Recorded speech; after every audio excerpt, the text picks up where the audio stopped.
الحمد للہ رب العالمین والصلاة والسلام علی سید المرسلین اما بعد۔ محترم ناظرین، آج ہم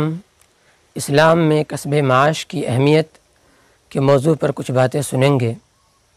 اللہ تبارک و تعالی نے قرآن مجید میں ارشاد فرمایا، فَإِذَا قُضِيَتِ الصَّلَاةُ فَانتَشِرُوا فِي الْأَرْضِ وَابْتَغُوا مِنْ فَضْلِ اللَّهِ، کہ جب نماز سے فارغ ہو جاؤ اور جب نماز ہو جائے تو زمین میں پھیل جاؤ اور اللہ کے فضل یعنی رزق کو تلاش کرو۔ ایک حدیث میں اللہ کے نبی صلی اللہ علیہ وسلم نے ارشاد فرمایا کہ ایک شخص کلہاڑی لے کر جنگل میں جاتا ہے اور وہاں سے لکڑیاں کاٹ کر لاتا ہے اور بازار میں بیچتا ہے، یہ اس کے لیے اس سے بہتر ہے کہ وہ کسی کے سامنے ہاتھ پھیلائے، کسی سے مانگے، پھر وہ اسے دے یا نہ دے، جس کی وجہ سے اسے ذلت و رسوائی کا سامنا کرنا پڑے۔ ایک دوسری حدیث میں اللہ کے نبی صلی اللہ علیہ وسلم نے کسب معاش پر ابھارتے ہوئے، یعنی انسان کما کر کھائے، اس پر ابھارتے ہوئے فرمایا کہ کوئی بھی شخص جو مال کھاتا ہے اس میں سب سے بہتر وہ ہے جو انسان اپنے ہاتھ سے کما کر کھاتا ہے۔ اور مثال کے طور پر اللہ کے نبی صلی اللہ علیہ وسلم نے حضرت داؤد علیہ السلام کی مثال دی کہ حضرت داؤد علیہ السلام اپنے ہاتھ سے کما کر کھایا کرتے تھے۔ اسی طرح حضرت زکریہ علیہ السلام بڑھئی کا کام کیا کرتے تھے۔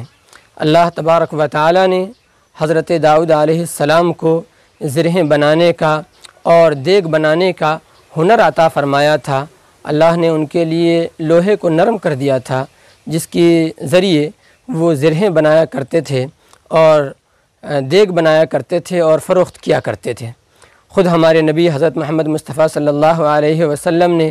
تجارت بھی کی ہے اور بکریاں بھی چرائی ہے اور اپنے معاش کا خود انتظام کیا، اپنے چچا حضرت ابو طالب پر بوجھ ڈالنے سے گریز کیا۔ مذہب اسلام ایک ایسا مذہب ہے جو اپنے ماننے والوں کی ہر امور میں رہنمائی کرتا ہے، دینی امور میں بھی اور دنیاوی امور میں بھی۔ اور مذہب اسلام رہبانیت کی تعلیم نہیں دیتا، وہ یہ نہیں چاہتا کہ انسان اپنے آل اولاد کو چھوڑ کر کے، اپنے گھر والوں کو چھوڑ کر کے صرف اللہ اللہ کرتا رہے، اور اس کی وہ تعلیم نہیں دیتا، بلکہ اس نے اس کے ذمے کچھ کام لگائے ہیں اور کچھ کام ان کے سپرد کیا ہے، اور اللہ تعالیٰ یہ چاہتا ہے کہ جو کام ہم نے اس کے سپرد کیا ہے وہ تمام کاموں کو انجام دے اور اللہ بھی کرے، میری عبادت بھی کرے۔ اپنے اوقات کو وہ اس طرح تقسیم کرے کہ کچھ اوقات صرف اور صرف عبادت کے لیے ہو اور کچھ اوقات اپنے اہل و عیال کے خرچ کے لیے، کمانے کے لیے ہو۔ اسلام کبھی بھی یہ نہیں چاہتا کہ انسان اپنے اولاد کو بھوکا چھوڑ دے اور اللہ اللہ کہتا رہے۔ یہی وجہ ہے کہ اللہ تبارک و تعالی نے ہمیشہ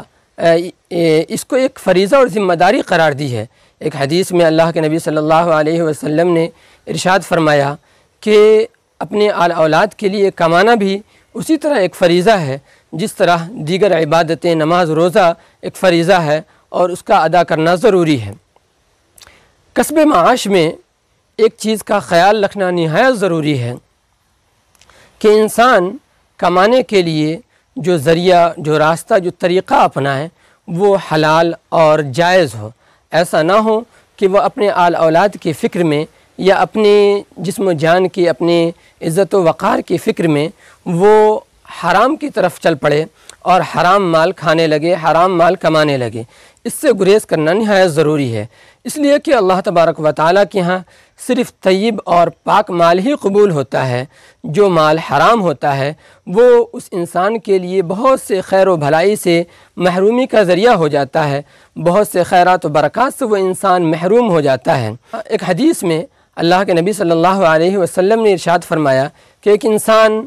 یہاں سے دور دراز سے سفر کر کے حرم جاتا ہے، مکہ جاتا ہے اور خانہ کعبہ سے چمٹ کر وہ دعائیں مانگتا ہے، اپنی فریاد رکھتا ہے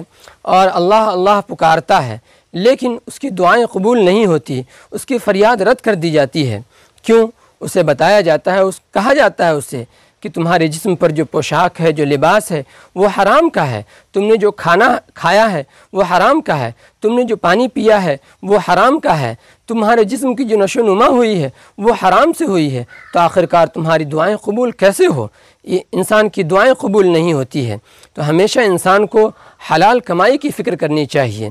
اور کسب معاش کے جو ذرائع ہیں وہ عموماً 3 ذریعہ ہے۔ ایک ہے تجارت کاروبار، دوسرا ہے زراعت کھیتی باڑی، اور تیسرا ہے ملازمت۔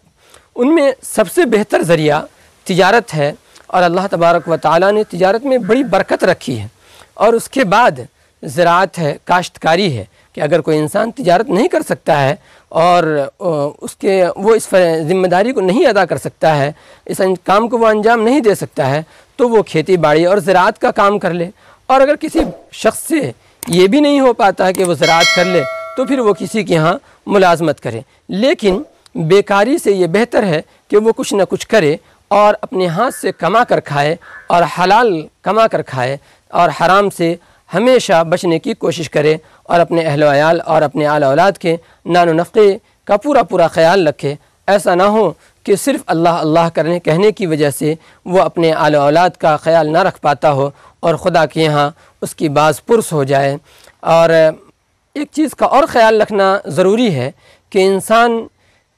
تجارت میں یا اپنے معاملات میں اچھے اخلاق کا مظاہرہ کرے۔ آج دنیا آپ صلی اللہ علیہ وسلم کے اخلاق سے عکس لے کر کے اور ان کی اخلاق کی پیروی کر کے لین دین میں اور کاروبار میں ترقی کر رہی ہے، لیکن ہم لوگ ہیں اور مسلمان ہیں، اس میدان میں اپنے اخلاق کو گرا دیا ہے، جس کی وجہ سے وہ تجارت میں اور کاروبار میں پیچھے ہو گئے ہیں۔ ان کی ذمہ داری ہے کہ جب وہ تجارت کریں اور کاروبار کریں تو آپ صلی اللہ علیہ وسلم نے جو اسوہ حسنہ ہے آپ صلی اللہ علیہ وسلم کا، آپ صلی اللہ علیہ وسلم نے جو اخلاق دیا ہے، جو تعلیمات دی ہے، اس کے مطابق وہ عمل کرے، اور اپنے گراہکوں کے ساتھ، اپنے لین دین کرنے والوں کے ساتھ وہ اچھائی کا سلوک کریں، ان سے اچھائی کے ساتھ پیش آئیں، تاکہ ان کا کاروبار بھی فروغ پا سکے، اور جو کچھ بھی وہ کرے اس میں ترقی ہو۔ اللہ تعالی ہم سب لوگوں کو جائز طریقے سے کمانے کی توفیق عطا فرمائے اور حرام مال سے بچائے۔ وآخر دعوانا ان الحمدللہ رب العالمین۔